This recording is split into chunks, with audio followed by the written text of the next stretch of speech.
আসসালামু আলাইকুম। সমগ্র সৃষ্টি জগতের মালিক যিনি, তিনি হলেন আল্লাহ। তিনি আহাদ, তিনি সামাদ, যিনি কোন শব্দ দ্বারা যাহা খুশি সৃষ্টি করতে পারেন এবং ফায়াকুন শব্দ দ্বারা সব কিছুকে ধ্বংস করতে পারেন। তিনি হলেন আল্লাহ। জীবন ও মরণ একমাত্র তিনারই হাতে। যিনি হলেন সালাম, যিনি হলেন রাজাক, যিনি হলেন খালেক, তিনি আল্লাহ। যেনার কোনো অভাব নেই, তিনি অভাবমুক্ত, তিনি রোগমুক্ত, তিনি কোনো আশাবাদী নয়, তিনার দুঃখ ক্লেশ কিছুই নাই, তিনি কাহারোর মুখাপেক্ষী নয়, সকল সৃষ্টি তিনারই মুখাপেক্ষী। তিনার হুকুমেই দিন রাত্রি হচ্ছে, সৃষ্টির শ্রেষ্ঠ ইনসান এবং তিনারই দাসত্ব করার জন্য আমাদেরকে দুনিয়ায় প্রেরণ করেছেন। সুতরাং আমরা হলাম তিনার দাস এবং তিনি হলেন আমাদের মনিব বা মালিক। দাসের প্রকৃত কর্ম হলো মনিবের দাসত্ব করা এবং অভাব অভিযোগে মনিবের কাছে হাত পাতা। কিন্তু মহাগ্রন্থে আল কোরআনে আল্লাহ রব্বুল আলামিন বলেন যে বান্দার কাছে তিনি ঋণ চেয়েছেন। যেমন মানজাল্লাজি ইউরিদুল্লাহ কারদান হাসানা, সূরা বাকারা আয়াত নম্বর 245। এর অর্থ হলো, আল্লাহ বলেন, কে এমন ব্যক্তি আছো যে আমাকে উত্তম ঋণ দিবে। এই আয়াত থেকে সুস্পষ্ট বোঝা গেল যে আল্লাহ পাক রব্বুল আলামিন তিনি বান্দার নিকট ঋণ চাইছেন। এই ঋণ কিসের ঋণ? টাকা পয়সার ঋণ নয়, ধন দৌলতে ঋণ নয়, সোনার উপর তাও না। তাহলে আল্লাহ পাক রব্বুল আলামিন যে ঋণ চাইছেন সেই ঋণটা বলতে কী বোঝানো হয়েছে? এই আয়াতের তফসিরকাররা বিভিন্ন সাহাবীর নাম দিয়ে বলেছেন, আল্লাহর ওয়াস্তে ব্যয় করা মানে আল্লাহকে ঋণ দেওয়া। এটা কোরআনের আয়াত মোতাবেক এটা মন পছন্দ নয়। ঋণ আলাদা, ব্যয় আলাদা। আল্লাহকে যে বান্দার নিকট হতে ঋণ, আল্লাহ যে বান্দার নিকট হতে ঋণ চেয়েছেন, সেটা একটা রূপক অর্থে ব্যবহার করা হয়েছে। আমাদের বা কোনো ব্যক্তির সংসার জীবনে চলার পথে অভাবের কারণে মানুষের নিকট ঋণ চায়, এটা কিন্তু সেই ঋণ নয়। এই ঋণটা হলো মন। মানুষের চাওয়া পাওয়া, কাম বাসনা, লোভ লালসা, হিংসা, নিন্দা, অহংকার, যাবতীয় মন্দ কাজ মানুষের মন থেকেই সৃষ্টি হয়।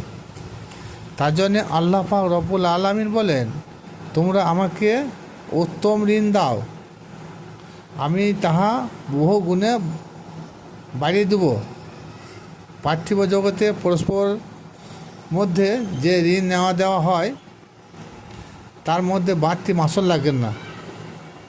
বাড়তি মাসল যখনই নেওয়া দেওয়া হবে, তখনই সেটা সুদে পরিণত হবে। আল্লাহ পাক রব্বুল আলামিন সুদ খায় না, সুদ কাউকে দেয় না। যখনই আমাদের মনটাকে তিনাকে ঋণ হিসাবে দেবো, তখন আর নিজের মন থেকে কিছুই করতে পারবো না, কারণ মনটা তো তিনাকে দিয়েই দিলাম। যাহা কিছু করব সবই আল্লাহর ইচ্ছাই করব। তখন আমাদের আমল বহুগুণে আল্লাহ পাক রব্বুল আলামিন তিনি বর্ধিত করবেন। এখানে একটা বিষয় জানার আছে, আল্লাহকে তো আমরা কখনো কোনদিনকে দেখি নাই, তাহলে ঋণ গ্রহীতা কে হবে? এখানে ঋণ গ্রহীত হবে আল্লাহর রসুল। পুনরায় কোনো বুদ্ধিসম্পন্ন ব্যক্তি জানতে চাইবে যে এখন তো আমাদের কাছে আর আল্লাহর রসুল সম্মুখে নাই, তাহলে কাকে ঋণ দেব? আপন মুর্শিদি হলো তার রসুল। রসুলকে ঋণ দিলে আল্লাহকে ঋণ দেওয়া হবে। যেমন আল্লাহ পাক রব্বুল আলামিন বলেন, রসুলের মহব্বত আল্লাহরই মহব্বত, রসুলের স্মরণ আল্লাহরই স্মরণ, রসুলের হাত আল্লাহরই হাত। যেমন আল্লাহ পাক রব্বুল আলামিন বলেন, ওমা রামাইতা ইজ রামাইতা ওলা কিনা লাহা রমা, অর্থাৎ আল্লাহ তার হাবিবকে উদ্দেশ্য করে বলেছেন, বদর যুদ্ধে শত্রুদের মুখের উপর তুমি যে নিজ হস্তে এক মুষ্টি বালি নিক্ষেপ করেছিলে, সেটা তুমি নিজে হাতে নিক্ষেপ করো নাই, সেটা আমারই হাত। এখান থেকে বোঝা গেল রসুলের হাত আল্লাহরই হাত। আল কোরআন যেমন সূরা নিসাতে ৮০ নম্বর আয়াতে, মাই ইউতি রসুলা ফাকাত দাত আলা, যে রসুলের অনুসরণ করেছে আল্লাহরই অনুসরণ করলো। কোনো ব্যক্তি যখন পীরের নিকট বায়াত গ্রহণ করে, তখন তার পীর তাকে শপথ বাক্য পাঠ করায়, বলো আমি মন ও প্রাণ দিয়ে মুর্শিদের নিকট তওবা করিয়া কলমা পড়িয়া বায়াত গ্রহণ করিলাম। সেদিন থেকে সেই ব্যক্তি নিজ খেয়াল খুশির মতো চলাফেরা করতে পারে না, সর্বদা সে তার রসুলের আদেশ অনুযায়ী চলাফেরা বা জীবনযাপন করবে। তখনই হবে আল্লাহকে উত্তম ঋণ দেওয়া। সমগ্র কোরআন শরীফে আল্লাহ পাক রব্বুল আলামিন এক জায়গাতেও বলেন নাই যে আমার হাত রসুলের হাত, আমার স্মরণ রসুলের স্মরণ, আমার ইত্তেবা রসুলের ইত্তেবা, আমার পা রসুলের পা, আমার জবান রসুলের জবান, এ কথা কখনো বলে নাই। সবসময় আল্লাহ তার হাবিবের সম্মানকে আগে বৃদ্ধি করেছেন।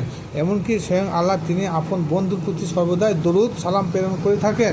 তিনার সহিত লাখো লাখো ফেরেশতা মণ্ডলী ও সেই আল্লাহর প্যারা হাবিব নবী মোহাম্মদ মুস্তাফা সাল্লাল্লাহু তাআলা আলাইহি সাল্লামের প্রতি সাল্লু প্রেরণ করে থাকেন। আর যারা ইমানদার ব্যক্তি, আল্লাহ পাক রব্বুল আলামিন তাদের উদ্দেশ্যে বললেন, তোমরাও আমার পেয়ারা হাবিবের প্রতি সাল্লু প্রেরণ করো। তাহলে এই আয়াত থেকে বোঝা গেল, যা কিছু পাঠ করলাম, যে ঋণ বলতে এখানে বোঝানো হয়েছে আমার মন মস্তিষ্ক যখন আমি আমার আল্লাহকে দিয়ে দেবো, তখন আল্লাহ আমাকে বহু গুণে বর্ধিত করবেন। আসসালামু আলাইকুম।